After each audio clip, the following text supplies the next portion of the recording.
Bonjour à tous, aujourd'hui je vous présente Ciel, tome 3, L'été de la révolte de Joanne Elliott, qui vient s'inscrire donc en troisième volume dans cette quadrilogie.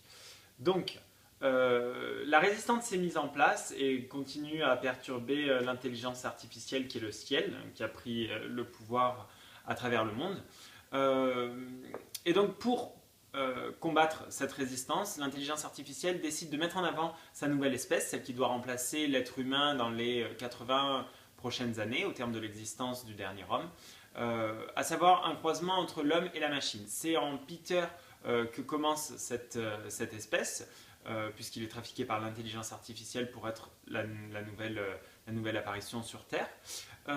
En parallèle, donc, son propre père, lui, continue à se battre, mais c'est ses jours comptés puisqu'il est atteint d'une grave maladie. Sarah, elle, a réussi à ne plus être à la tête de l'intelligence artificielle, tout simplement parce que le ciel a réussi à construire une fausse Sarah avec laquelle il peut s'exprimer sans problème. Donc Sarah, elle, est partie à la recherche de ses enfants, surtout de sa fille, puisqu'elle est enceinte et elle essaie justement de rejoindre la résistance et de rejoindre sa famille.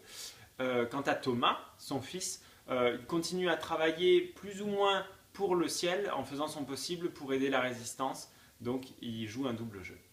Voilà ce qui se passe dans ce volume.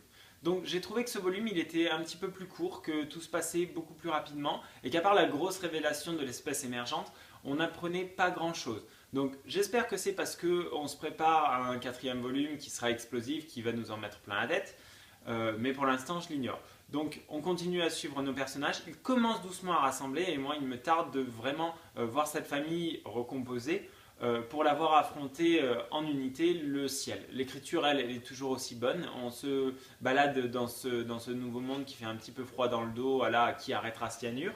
Le seul petit regret, je dirais, c'est que ça s'appelle l'été de la révolte, mais entre la résistance et les conflits avec l'IA, on a plutôt l'impression d'être dans une phase hivernale où on se pèle, où il fait froid. Donc peut-être qu'il aurait fallu revoir un petit peu les saisons.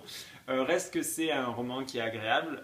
Je me suis régalé avec les deux premiers et j'espère vraiment que le dernier, qui va sortir cette année, je crois dans un mois, saura faire exploser le compteur et vraiment classer cette quadrilogie dans une saga qu'on n'oubliera pas. Parce que c'est vraiment intéressant de trouver de la science-fiction française de nos jours et qui parviennent à mettre en jeu les machines.